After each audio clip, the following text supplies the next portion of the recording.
Salam saudara-saudara yang dikasihi Tuhan Yesus. Sebentar lagi kita akan merayakan yaitu kenaikan Tuhan Yesus Kristus ke surga. Tetapi pada tahun ini bersamaan dengan hari raya saudara kita umat Islam, yaitu hari raya Idul Fitri. Tetapi Bapak Ibu jangan lupa kita juga beribadah kepada Tuhan pada tanggal 13 Mei 2021 pada pagi hari pukul 6 dan sore hari seperti biasa yaitu pukul 16.45. Demikian juga untuk hari ulang tahun gereja kita tanggal 16 jatuh hari Minggu. Doakan terus agar semuanya dapat berjalan dengan baik. Kiranya Tuhan menolong dan memberkati kita. Terima kasih, Tuhan memberkati.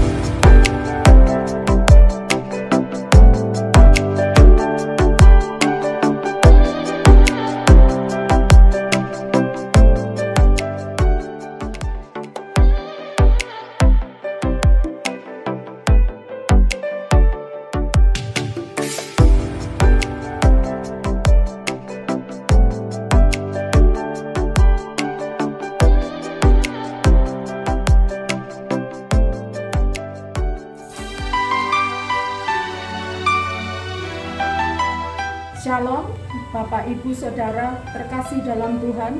Kita jumpa kembali dalam acara Mimbar Rohani dan Renungan Firman Tuhan. Pada kesempatan ini akan dilayani oleh Bapak Pendeta Muda Bondo Ikhtiar. Semoga menjadi berkat Bapak Ibu sekalian. Tuhan memberkati. Terang bagi jalanku. Mari kita bersama-sama masuk. Bapa di surga, malam ini kami datang kepadamu dengan penuh ucapan syukur karena sepanjang hari ini kami merasakan penyertaan-Mu dalam hidup ini. Bapa, di tempat ini kami boleh sehati datang kepadamu. Kami rindu mendengarkan firman-Mu. Biarlah firman-Mu menjadikan pegangan dalam hidup ini. Kemana harus kami menuju, Tuhan? Engkau adalah pengharapan kami satu-satunya. Pakai hamba-Mu, kuasai, sucikan dan kuduskan, sehingga apa yang disampaikan bukan dari dia, tetapi dari Engkau sendiri, ya Allah.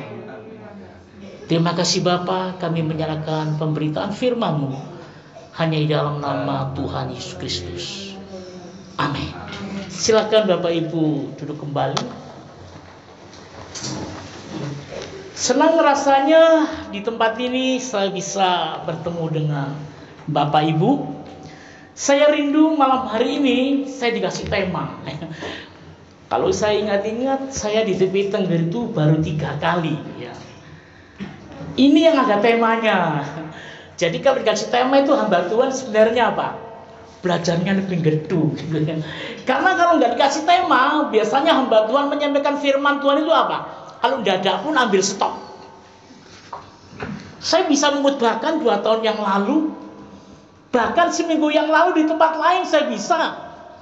Tetapi kalau dikasih tema, wah ini mulai belajar gitu. Malam hari ini temanya menarik sekali. Tetapi banyak orang Kristen salah kaprah. Kenapa saya katakan salah kaprah? Dia menyebutkan sesuatu tetapi tidak tahu artinya.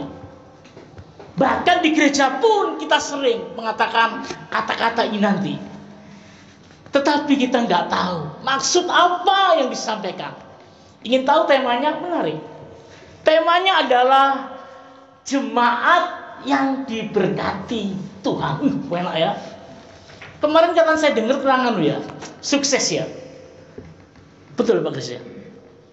Sekarang jemaat yang diberkati. Wow. Bapak Ibu mendengar kata-kata begini kalau dia ulang tahun. Selamat hari ulang tahun Pak. Nah, mulai. Tuhan Yesus memberkati, betul gak?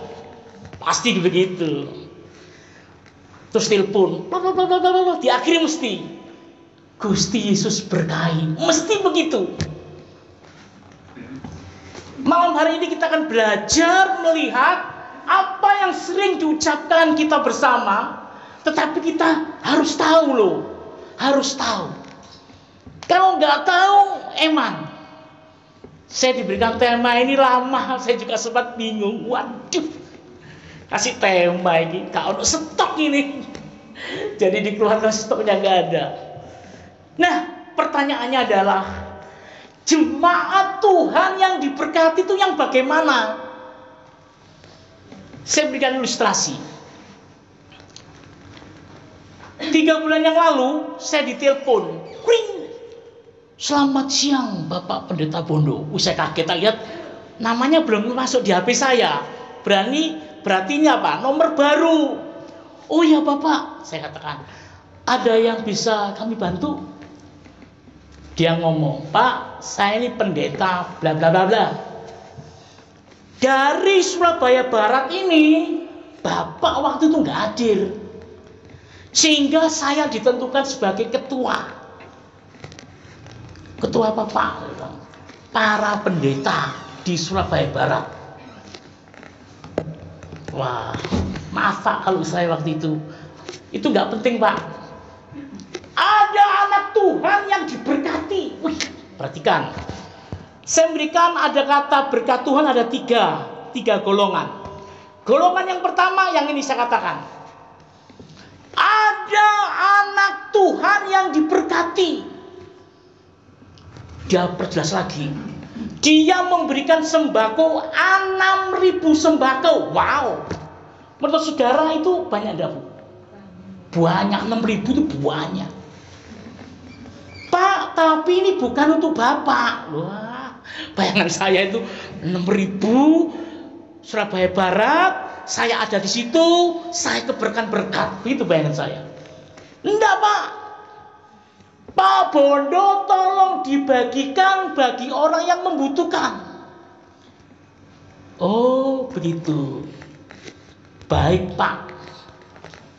Hari berikutnya, saya menerima sembako tadi itu. Dari Surabaya ternyata dibagi. Utara, timur, selatan, barat, dan tengah. Pokoknya saya dapatlah sembako itu. Coba bayangkan Bapak Ibu, 1 orang memberikan 6.000 sembako. Saya mau tanya, apakah orang ini diberkati apa enggak kira-kira? Yang ngasih 6.000 tadi loh, diberkati apa enggak? Diberkati. Golongan yang pertama, dia memberikan banyak sembako. Saya juga setuju, orang ini tentunya diberkati. Kalau nggak diberkati, ojo ngasih siji. Ini 6.000. Ini golongan yang pertama. Orang yang memberi banyak dinilai dengan orang lain, termasuk saya menilai, wow, orang ini diberkati.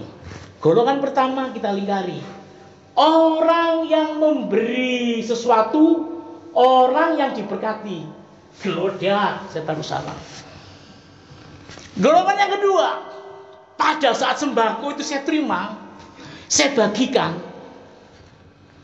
Saya berikan yang pertama itu Ibu Victoria. Saya tahu dia orangnya memang tidak mampu. Kerjanya dia ya membantu-bantu orang. Pokoknya susah lah begitu ya, Ibu Victoria. Saya bawa benda itu, saya sampaikan. Ibu, ini bukan dari saya ngomong.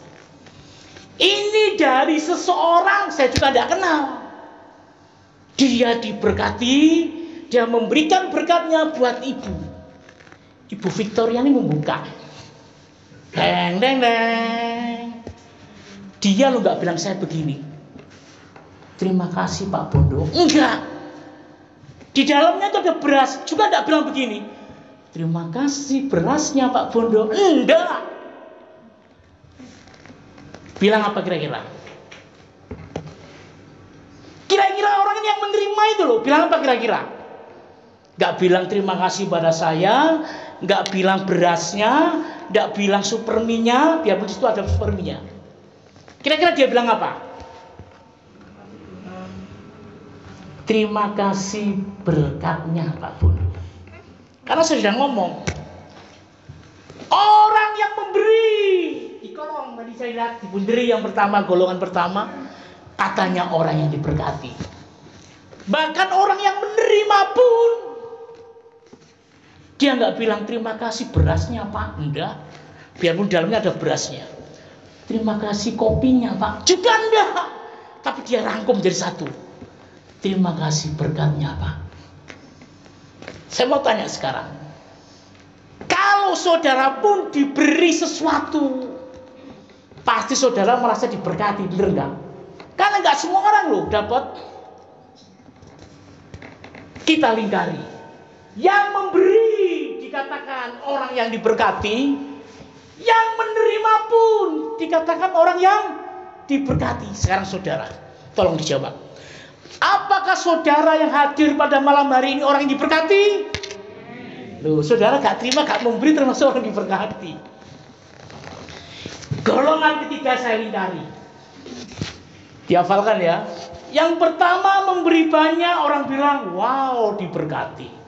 Orang yang menerima sesuatu pun mengatakan orang yang diberkati. Bahkan tidak menerima, tidak memberi pun saudara katakan orang juga diberkati. Kita akan kembali ke Alkitab. Nah ini Bapak Ibu ya, kita akan melihat dalam Alkitab. Kalau begitu orang yang diberkati itu yang mana? Jemaat Tuhan yang diberkati itu yang mana? Yang beri atau yang menerima atau yang gak nerima, gak beri? Ini kan bingung. Kadang-kadang kita ini cuma basa-basi dong. Halo, ya Pak dari mana? Oh ya Pak diberkati. Loh, ya apa? Mari kita bersama-sama melihat dalam Alkitab kita. Kita buka di dalam kitab Ulangan. Kok saya bekan-bekan ya? Atau karena gendut kali ya? Mari kita akan bersama-sama membuka. Saya rindu membaca bersama-sama ayat ini. Ulangan 28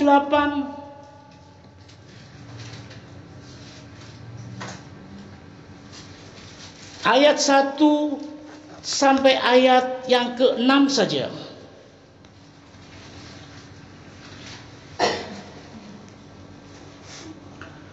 Ulangan 28. Sudah ketemu? Saya tunggu supaya Bapak Ibu tahu ya. Ulangan 28 ayat 1 sampai 6. Saya rindu baca bersama-sama ya. Saya yang mimpin, jadi jangan balapan ya. Judulnya apa? Berkat. 1, 2, 3. Jika engkau baik-baik mendengarkan suara Tuhan Allahmu dan melakukan dengan setia segala perintahnya yang kusampaikan kepadamu pada hari ini, maka Tuhan Allahmu akan mengangkat engkau di atas segala bangsa di bumi. Segala berkat ini akan datang kepadamu dan menjadi bagianmu jika engkau mendengarkan suara Tuhan Allahmu. Diberkatilah engkau di kota dan diberkatilah engkau di ladang. Diberkatilah buah kandunganmu, hasil bumimu dan hasil ternakmu, yakni anak lembu sapimu dan kandungan kambing dombamu. Diberkatilah bakulmu dan tempat adonanmu. Diberkatilah engkau pada waktu masuk dan diberkatilah engkau pada waktu keluar. Demikianlah pembacaan firman Tuhan. Supaya Bapak Ibu nanti tahu jelas. Oh, ternyata orang yang diberkati yang begini. Bukan sekedar ngomong toh. Ada lagu pujian mengatakan begini. Aku diberkati, sepanjang hidupku diberkati. Terus bila bangun pagi hari, siang berganti malam, aku diberkati. Lagu ini baik sekali.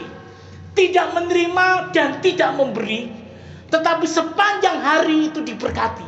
Apa kuncinya? Kalau kita melihat konteks yang kita baca ini dalam Ulangan 28 ayat 1 sampai 6, nanti di rumah Bapak Ibu selesaikan, habiskan bacaan ini.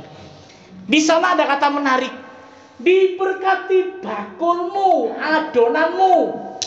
Bagi Bapak Ibu yang punya usaha, jualan, ya, makan minuman. Alkitab sudah nulis diberkati. Tapi yang mana? Ada lagi, diberkati buah kandunganmu bagi ibu-ibu yang hamil. Akan diberkati, tapi masih kurang jelas. Ada orang hamil ya, Bu, diberkatilah buah kandunganmu. Pendeta itu bang tangan. Tetapi kata kita sering bilang begitu. Ternyata ada jawaban yang menarik loh. Di sana ada dua hal yang menarik. Perhatikan yang pertama. Jika engkau mendengar suara Tuhan, itu yang pertama. Dan yang kedua, melakukan apa? Halo? Gandalah kita HP. Perintahnya. Bapak Ibu dalam kasih Tuhan, ini jelas sekali. Usaha apapun orang itu sepertinya kaya, sepertinya berhasil. Tetapi kalau dia di luar Tuhan, tidak tahu perintah Tuhan, tidak mendengar suara Tuhan, dia bukan orang yang diberkati. Termasuk orang yang banyak tadi saya ngomong. 6.000 bangkisan juga main-main loh, banyak loh Bapak Ibu. Apakah dia tiap hari sepanjang hidup pun 6.000 terus? Bangkrut dia. Apakah dia disebut orang diberkati? Belum tentu. Jadi Bapak Ibu yang menjadi pengusaha, menjadi bisnismen, dikatakan diberkati di ladangmu, jadi yang petani. Pertanyaannya, Pak, ladangnya diberkati Pak, itu masih kurang jelas. Tetapi pada saat dia orang yang dipanggil Tuhan, melakukan perintah Allah dan mendengarkan suara Tuhan, itu tentu diberkati buah kandunganmu, Bu. Itu benar, karena ibunya juga melakukan apa? Perintah Allah. Mungkin sudah bertanya, Pak Bondo, perintah Allah yang mana? Bapak Ibu, paling gampang itu pada saat Musa menerima 2 loh batu. Ada 10 hukum Allah yang diberikan Musa untuk bangsa Israel. Itu Bapak Ibu pegang. Di sana ada apa?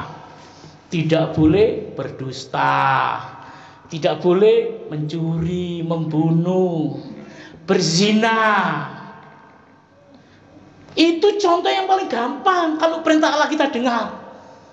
Sekarang, apa itu mendengar suara Tuhan? Wih, Bapak Ibu kalau berdoa di rumah tiba-tiba ada suara gini, Bondo, kamu sedang apa, Ndo? Saya lari, saya betul gak?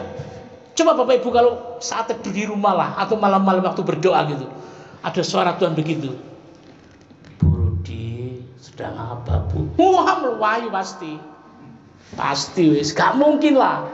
Ku ingin mendengar suaramu. Tapi lek suara Tuhan begitu temen, pedih ya Bu ya, pedih kita, kan kita gak pernah ketemu suara-suara gitu. Apa yang kau lakukan, Bulani? Wah, Bulani mesti melayu. Waduh, suara sopo ini?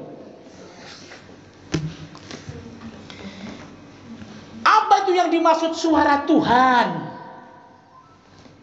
Bapak Ibu dalam kasih Tuhan, suara Tuhan itu banyak sekali. Saudara melihat sesuatu yang belum pernah dilihat. Contoh di gunung aja ya, di gunung. Wow, gunung itu indah. Itu kasih Allah melewati ciptaannya. Pernah nggak Bapak Ibu melihat sesuatu yang belum pernah kita lihat sampai kita mengeluarkan air mata? Gak tahu Pak Bondo? Ya contoh lain aja kalau gitu. Nggak tahu kok. Saudara pernah nonton sinetron? Pasti pernah lah. Pasti pernah. Termasuk saya pernah, saya punya TV 2. Gak ndelok ya apa nang kamarku ada TV-nya. Gak mungkin masuk ngene. Gak mungkin lah. Pada saat saudara jam 4 atau jam berapa itu, ada renungan pagi itu, kadang-kadang firman Tuhan disampaikan. Saya tuh tahu, belajar itu saya tahu itu saya pelajari, pernah saya sampaikan, saya khotbahkan. Tetapi pada saat itu saya nonton itu, saya menangis saudara. Jadi suara Tuhan itu tidak harus mendengarkan volume halo, enggak. suara hati saudara tersentuh melalui Roh Kudus, melalui apa yang kita lihat di TV, bahkan di Alkitab pun. Siapa pernah menangis pada saat membaca firman Tuhan? Waduh, gak tahu Pak Bondo, gak tahu. Saya pernah diundang pertama di gereja Isa Al-Masih Mojosari, saya nangis. Gereja itu tidak memberikan tema. Tiba-tiba kok ada orang waktu saya disampaikan, Pak Bondo minggu besoknya mana firman ya, usahakan temanya bla bla bla. Loh, gak ngasih tema tapi usahakan. Aduh, mati aku. Tema itu bingung saya ini. Saya cari arsip-arsip gak ketemu. Cari di Google ketemu, coba belajar cek wangele. Tiba-tiba kesulitan bisa nangis. Aduh, cek angel saya ada. Aduh, jadi pendeta ternyata cek angel golek tema ini. Firman Tuhan itu bisa menegur.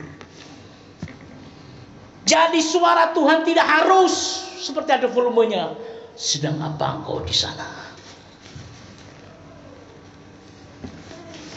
Melalui bacaan bisa. Melalui televisi bisa. Melalui Alkitab sendiri bisa. Bahkan melalui teman itu bisa. Pernah nggak Bapak Ibu didatangi teman-teman yang sini loh? Saya nggak bilang yang sana, yang sini aja. Shalom, selamat siang Bu. Selamat siang. Sudah suruh masuk. Loh, minggu kemarin nggak datang kemana? Saya tuh mau cerita tuh gak enak Bu. Loh, kenapa? Saya itu mau pergi tapi saya ditampar suami saya loh. Kadang-kadang pertemuan orang itu pun bisa menggerakkan hati. Boleh begini, halo Salam, mangan mau saya aku tuh mangan seminggu, mangan. Kok gak nguntungi saudara. Tetapi pada saat saudara curhat, sampai orang itu tertegur hatinya. Sampai dia tergerak ingin menangis. Loh, itu karya alam. Itu suara alam melalui teman.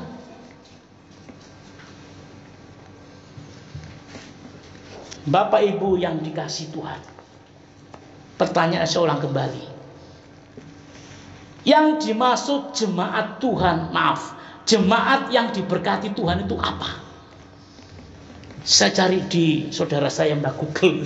Kan begitu sekarang, lu enak lah kayak dulu. Apa itu berkat Tuhan? Saya menemukan kata demikian. Tolong ini diingat-ingat ya. Saudara lupa dengan wajah saya nggak apa-apa, tapi firmannya tolong diingat-ingat. Apa itu berkat Tuhan? Berkat Tuhan itu adalah tanda penyertaan Tuhan bagi orang yang berkenan. Saya ulang lagi. Apa itu berkat Tuhan? Berkat Tuhan adalah tanda penyertaan Tuhan bagi orang yang berkenan. Kata berkenan itu wangel Bapak Ibu. Wangel, sulit. Tetapi kalau saudara mau dibentuk dan menyerahkan seluruhnya hidup ini kepada Roh Kudus yang memampukan kita yang tidak mampu menjadi mampu. Jadi kalau saudara jangan sekali-kali bilang kepada orang, Bu, Tuhan Yesus memberkati. Ya, tanya dulu. Berkati maksudnya apa?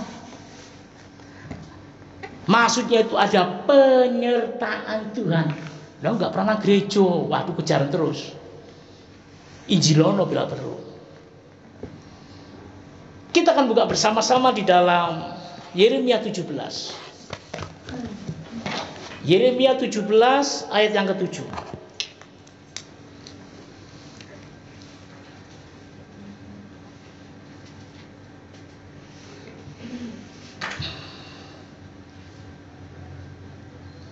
Yeremia 17 ayat yang ke-7 ada dua hal yang menarik menjadi berkat buat kita bersama.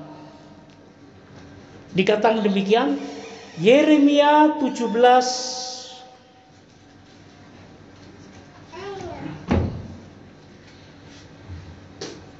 Yeremia 17 ayat yang ke-7 saya bacakan buat Bapak Ibu Saudara.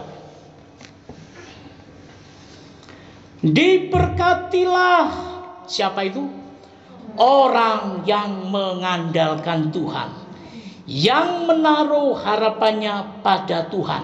Ada dua hal yang menarik yang menjadi berkat buat kita. Orang atau jemaat yang diberkati Tuhan adalah orang yang mengandalkan Tuhan dan menaruh harapannya. Kalau saudara tidak memiliki pengharapan dan tidak menaruh andal kepada Tuhan, maka saudara bukan masuk kategori orang yang diberkati. Apa itu mengandalkan? Dulu ada petinju ya, yang namanya leher beton. Aku mikir, wih, leher beton, ya apa gebuk gak loro dhewe, betul gak? Metesan itu loh. Wah, nek adu main, aweng, blek. Dia mengandalkan apa? Pukulannya, bukan dorong-dorong ini. Saudara juga demikian. Tuhan memberikan karunia talenta yang berbeda. Tentunya kekuatan yang berbeda pula. Tetapi saudara satu jangan lupa. Ada satu andalan yang tidak dimiliki sama dengan orang lain. Mungkin suami istri tidurnya sama, tetapi mungkin tidak kompak cara mengandalkannya Allahnya. Mengapa pada saat kita sakit? Mengapa pada saat kita berbeban? Kalau doa kok gedu. Aduh Tuhan, tolong buat Tuhan. Wih, gue waduh sekali. Kenapa kok ya anakku gak saya tuh sampai gitu kadang-kadang. Bapak Ibu yang dikasih Tuhan, untuk mengandalkan Tuhan itu sama dengan apa? Menenggelamkan keangkuhan kita. Jangan begini, coba kalau gak ada aku. Waduh, ini mulai. Itu siapa yang angkat itu? Aku. Loh, ini aku. Tuhan itu tak diem aja. Wong kamu bilang aku terus. Jadi mengandalkan Tuhan itu seluruh kehidupan kekuatan kita itu kita serahkan. Itu loh orang yang diberkati Tuhan. Ayat 8 menarik. Coba ya, di dalam orang diberkati itu seperti ini. Coba ayat yang 8. Ayat 8 di dalam Yeremia 17 ya. Yeremia 17 ayat 8. Perhatikan, indah sekali. Ia akan seperti pohon yang ditanam di tepi air. Apa artinya? Makanan tersedia. Ya, gizi-gizi itu tanaman itu kan apa? Adanya air. Contoh luar biasa Allah berikan buat kita. Ia akan seperti pohon yang ditanam di tepi air. Berikutnya, yang merambatkan akar-akarnya ke tepi batang air, dan yang tidak mengalami datangnya panas terik, yang daunnya tetap hijau, yang tidak khawatir dalam tahun kering, dan yang tidak berhenti menghasilkan buah. Wih, tidak berhenti menghasilkan buah. Jadi tidak musiman. Mangga itu musiman, duren itu musiman. Ini sing ngerti Pak Anu ini. Pak siapa itu? Pak Cornelius. Pak, kalau buah-buahan ini. Buah apa yang tanpa musiman? Mesti ono. Pisang, bener Ibu. Pisang itu bak panas, bak udan, wayahe ya woh gitu ya. Kalau mangga lah enggak mangga itu. Enggak usimnya ya enggak ada gitu ya. Menghasilkan buah. Firman Tuhan pada malam hari ini saya akhiri dengan cerita di dalam Alkitab tentang Yusuf. Ya. Yusuf juga seorang pemuda yang luar biasa menurut saya. Tapi saudara, saya baca dulu ya. Coba kita baca supaya apa yang saya sampaikan ini supaya tidak ngawur gitu ya. Ini loh orang yang diberkati yang mengandalkan Tuhan, ya. Kejadian 39.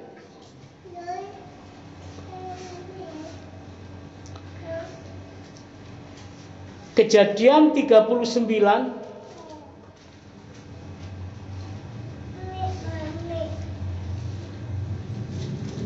ayat 3. Saya rindu firman Tuhan pada malam hari ini menggugah Bapak Ibu. Orang yang diberkati Tuhan itu bukan banyak memberi sesuatu atau banyak menerima sesuatu, tidak menerima, tidak memberi. Tetapi apa yang diperoleh? Coba perhatikan ayat ketiga. Kejadian 39 ayat 3. Setelah dilihat oleh tuannya, singkat orang lain dunia, bahwa Yusuf, apa Bapak Ibu? Disertai Tuhan. Dan bahwa Tuhan membuat apa? Segala sesuatu. Orang yang diberkati itu begitu loh. Selalu berhasil. Karena ada apa? Ada penyertaan Tuhan di dalamnya. Jadi orang diberkati itu bukan banyak memberi, banyak menerima. Tidak. Tetapi kalau dalam hidup itu mengandalkan Tuhan dan menaruh harapannya kepada Dia. Contoh Yusuf ini. Yusuf itu yang memberi, bukan Yusuf begini loh. Aku disertai Tuhan. Enggak. Yusuf dilihat orang lain. Yaitu Potifar sendiri. Dia tahu bahwa apapun yang dikerjakan oleh Yusuf itu disertai Tuhan. Dan berhasil. Mari kita masuk dalam doa. Bapa di surga, kami kembali bersyukur datang kepadamu. Kami bersyukur yang hadir pada saat ini adalah orang-orang yang diberkati. Karena kami mendengarkan firman-Mu dan melakukan perintah-Mu. Sehingga andalan kami dalam hidup ini adalah Engkau satu-satunya. Terima kasih Tuhan. Bukan banyak memberi, bukan banyak menerima, tetapi orang yang mendengarkan firman dan melakukan perintahnya, sehingga hidupnya mengandalkan seluruhnya kepada Tuhan. Maka apapun yang kami kerjakan, kami berhasil. Terima kasih Bapa. Di dalam nama Tuhan Yesus Kristus, kami sudah berdoa dan mengucap syukur. Amin.